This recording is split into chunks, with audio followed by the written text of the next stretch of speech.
Over the years, I've tried many different techniques to try to improve my comprehension in Mandarin. Those include looking at random news articles online, watching random YouTube videos, watching TV shows, and even trying to read novels. But none of them stuck because I think the biggest mistake I was making was that I wasn't consuming content that I understood.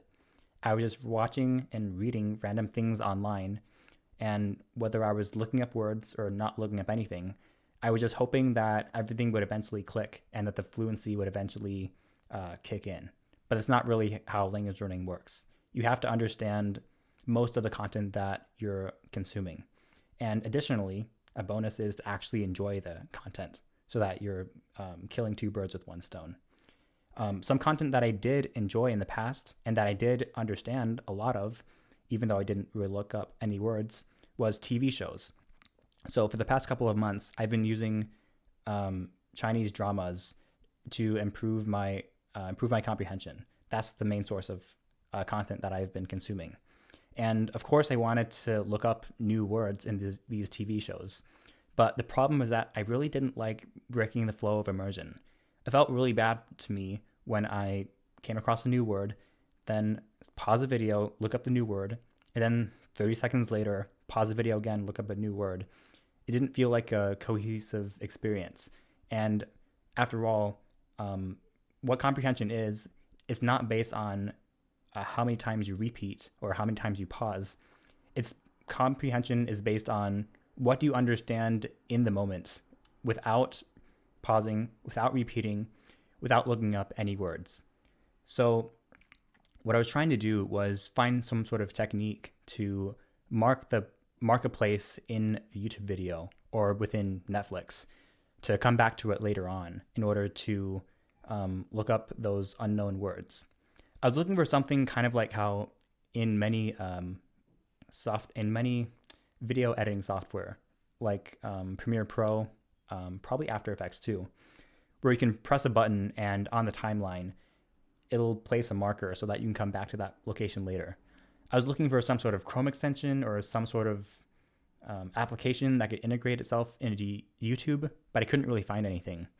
But then I came across this idea that first sounded really stupid, but after I thought about it more, I think it was actually pretty genius. So the idea is to use a stopwatch. And I know what you're going to say. What does a stopwatch have to do with anything? So the idea isn't actually the stopwatch. It's a feature of the stopwatch. It's a lap feature because every time you press a lap in the stopwatch, it marks that timestamp and you can come back to it later. So what I was thinking was, how about I start the stopwatch at the exact same time that I press play in the YouTube video. Every time that I don't understand something, I press the lap button, and then after the TV show is over, I go back and skip to the laps that I made. Like this. I could go back to those times where I didn't understand. So that way, I don't have to rewatch the entire thing because that's kind of redundant to go over the content that you already understood. I just skip to those laps I just easily skip to locations where I didn't understand something, and that would save me a lot of time. So this is what I tried doing. I've been rewatching some of my old TV shows that I've previously watched, such as Well Dominated Love.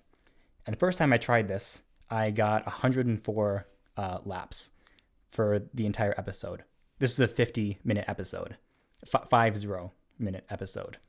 So the first time I did it, I got 104 laps. And it was very time consuming to go through this because I was informally timing myself here. And it took me about 1 minute for each lap. What I mean is from the time of skipping to the lap or skipping to that timestamp, looking up the new word, that took me about 1 minute. So 104 laps meant that I was spending about 104 total minutes of going through all those unknown words. And it was very time consuming the first time I did it. But 104 turned into 86, which turned into 65, then 52, and then I shot back up to 89. But the point is, I was getting better and better at this, learning new words. And eventually, I got to a point where I only did 25 laps for a single 50-minute episode, all the way at episode 20, I did 25 laps. And this was a big improvement, but I was still averaging about 56 laps per episode. And it didn't really feel right to literally spend more time looking up the unknown words than I spent actually watching the episode. So I was trying to figure out a way to reduce the amount of laps that I was going through. And besides, you're probably not going to actually fully learn 56 new words every single time you go through an episode. So I was trying to figure out a way to reduce the amount of laps that I was going through. So I came up with an idea. How about, for the entire length of the episode, I only pressed the lap button 10 times. And what this meant was, every time I came across a new word, maybe I pressed the lap button, maybe I didn't. So I really had to gauge, did I actually want to press the button now? Because there's some words where you don't know what it means, but you can figure out what it means through the context. But then there's other words where you don't know what it means, and you literally have no idea. And that word is integral to the scene, so you really have to know that word. The words have different values, and really choosing when you should press that button, you have to make a judgment, and you have to make good judgments. So I tried this new technique on another TV show that I was watching or rewatching, I should say. I was rewatching Nothing But 30. It's a great show. And the first time I tried this technique of only pressing the lap button 10 times within the show, I couldn't even follow my own instructions. I pressed it 15 times. Then the next day, I thought, okay, I'm actually going to follow my own rules. But I still couldn't do it. There were just too many enticing words out there. And I felt like I wasn't understanding the story. There were too many new words. And what was happening was that I was burning through all my laps through like the first third or first half of the show. And I didn't really have any laps remaining for like the last half. But I was on the right track because I knew that I had to selectively choose words based on their value. Did I actually want to look up this word, or did I want to mark this timestamp here, or should I just wait until there's a more valuable word? I had to make that decision, and I knew I was on the right track. So then, I come up with a new strategy. Mentally, I guess mentally, I divide the episode into 4-minute blocks. So you have 0 minutes to 4 minutes, 4 minutes to, I should probably switch my camera back to the normal camera. But yeah, you have 0 minutes to 4 minutes, 4 to 8, 8 to 12, 12 to 16, so on and so forth. For each of those 4-minute blocks, I can press the lap button one time. So from 0 minutes to 4 minutes, I can only press it once. From 4 minutes to 8 minutes, I can only press it once, and so on and so forth until the end of the episode. And this doesn't mean that I'm only pressing the button once, that the interval is every 4 minutes, because theoretically, I could press it at 3 minutes 55 seconds and at 4 minutes 5 seconds. Even though it's only separated by 10 seconds, they're still technically in different blocks.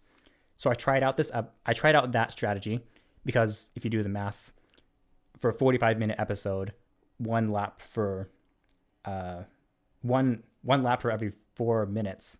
That's about 10 or 11 total laps maximum. So that's why I chose 4 minutes. But I was still feeling like I wasn't understanding a lot of the show and that there were more words that I was missing. So then I revised it to the strategy that I'm doing right now, which is I shrunk the block from 4 minutes to 2 minutes.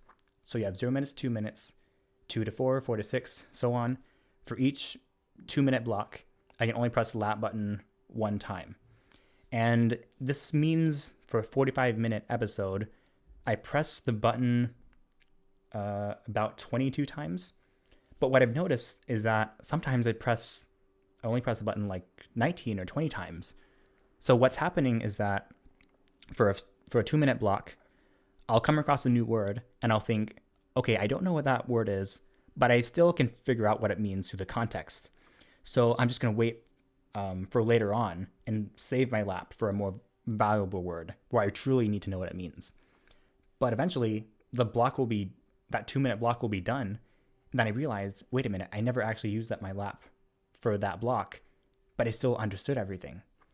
So I guess it's a way of not wasting my lap for words that I can figure out the meaning of. It's only saving that lap for words that I truly need to know. So that's what I've been doing so far. I start the stopwatch button at the same time that I play the episode. And I should actually clarify, there's actually a very, very cool feature about the stopwatch. I was just looking online and found the stopwatch. Am I on the right screen? Yes, I am. So this stopwatch, I think this stopwatch is really cool because what I found out is that when you're done pressing the laps, you can export it to a file. You can export each of the laps to a single text file. So what I was doing was I've been saving each of the laps to a specific file. And like for this previous show, I made a folder containing a file for each of the laps. And it looks like this, a little small. But yeah, you can see down there it shows the lap number and when I pressed it. And then it's just an easy way of seeing how many total laps I did right up here. So that's what I've been doing so far. Overall, this method takes me about 45 minutes to watch the episode, and then about 22 minutes maximum to go through all those times where I didn't understand. And when I look words up, I'll use the Baidu monolingual dictionary. And if I can't understand it there, then I'll just do the MD. Let's see, what is it even called? MDGB? Of course, it's buffering. But yeah, this dictionary. This is my backup dictionary. But usually I'll use the Baidu dictionary. So that's what I've been doing. But it's actually, I have another step after this. So whenever you're learning a new topic, I apologize if you can hear the wind blower or that leaf blower outside. Anyways, a concept that you need to understand when you're learning something new is that, I'm not sure where the concept came from. Maybe it's Richard Feynman. It's the idea that in order to learn something and to ensure that you know it, you have to teach it to someone else. If you can teach a concept to a child or someone who's unfamiliar with the subject, then that proves that you actually know it. So I was thinking, if I actually understand what's going on here, I should be able to summarize the episode in my own words to teach it to someone else. So that's when I decided to create a summary for each episode. So what I did was, after I watch the episode, after I rewatch it, going through all the times I didn't understand, I try to summarize the episode in my own words. And each summary takes me about 30 minutes to get through. What I did was, so the show I'm watching, Nothing But 30, it's a female-centric show starring 3 women. So what I do is I have one paragraph per woman and the husband. The first episode was a little bit of an anomaly, but that's what I've been doing for each episode. And I'm not having anyone check these. It's just, the purpose of me doing this is to just increase my active vocabulary, and to get the creative juices flowing. So when I do this, I don't reinvent the wheel. I'm not trying to be creative. I just say what I've heard. And sometimes I draw from previous TV shows. If I remember they said a specific word or expressed an idea in a certain way, then I'll just remember how they said it in a previous TV show. So I've done, 12 of these so far, I think. Each of them is around, I don't have a specified or like a specific length that it has to be. I just write until I feel like until I've summarized enough. So yeah, I've done 12 of these so far. And originally, when I started out doing this, I could never get their names correct because when you type in the pinyin, sometimes the pinyin wouldn't match up with the names. So you really have to do some digging and search to get the correct character. For example, when I typed in Wang, let's see, 往慢你. Originally, this did not show up. The characters would be completely different, but I feel like the system has learned that this is a name, so the correct characters show up. But for some reason, maybe I just haven't typed his name in enough. But for example, for Zhong Xiaoqin, I can type that and it shows up. But when I type in Zhong Xiaoyang, it doesn't show up. Maybe that's because I haven't typed in the name enough. But the first character shows up like this. So I guess the system is learning of what words are names and what words are not names. And honestly, probably don't need this anymore. I guess it's just useful, especially for Chen Yu and some of the other names that haven't shown up yet. For example, Zhao Jingyu hasn't shown up yet. It's obvious that I've watched this show, because obviously you would have no idea who that is if you're only on episode 12. No spoilers. It's a good show. But yeah, I spend about 30 minutes, maybe 20 to 30 minutes every day doing this. So I watch the show while lapping. I go back, rewatch it. We watch all the laps, and then I write the summary. And overall, it's not a ridiculous amount of time. I feel like I'm getting a lot of bang for my buck, because the TV show itself is about 45 minutes, and then going through the laps is about 22 minutes maximum, really. So that's brings it up to 67 minutes. And then this summary is about 30 minutes. So that brings it up to 97 minutes, which isn't a ridiculous amount of time. I feel like I'm getting a good bang for my buck, and I'm getting a lot of progress out of the time that I'm putting in. I've been stagnating for a long time, but I feel like I'm really making a lot of progress. It's easy to fool yourself that you're learning new words, but when you're coming across these new words, looking up new words, and actually using them in context, because remember, I don't use Anki for learning these words anymore. I just remember the words, and I use them in context. When I'm generating my own information, I'm solidifying it into my memory, and I'm making a lot of progress. So this strategy, I've been doing this strategy for a month or two now, and it's working very, very well. I'm checking off a lot of boxes. There's listening, which I guess maybe the TV show doesn't count as listening because you're reading the subtitles, but I guess you could count it as listening maybe. Then you have reading, because, reading subtitles.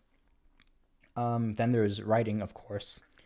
Now, I haven't really done speaking yet, but I don't feel like speaking is really worth it until you can increase your active vocabulary and get good at writing. Because speaking is just writing, but faster.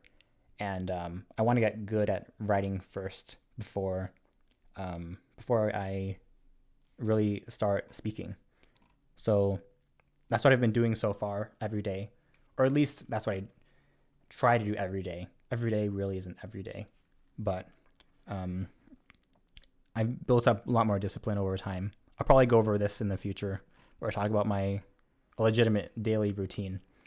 But this is what I've been doing, and it's been working very, very well. And yeah, I'm very excited to see where my Mandarin will go in the future. Thanks so much for watching this video.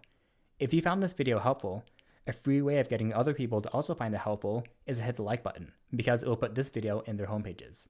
And speaking of homepages, all of my videos might not show up on your homepage, so be sure to not only hit the subscribe button, but hit the notification bell as well, so that you get notified whenever I upload a new video. I've been experimenting with some lighting recently. That's why the lighting looks a little bit weird. And I've been looking at some tutorials on YouTube on how to get good lighting. So I have the fill light. I can't even remember what it's called. Is it the key light? Basically, I have two lights, but you're supposed to have this backlight behind you, and that's why I'm probably blending into the background. So let me know how you like this new lighting setup. The lighting might change in upcoming videos. But yeah, that's everything I wanted to say for this video, and thanks for watching.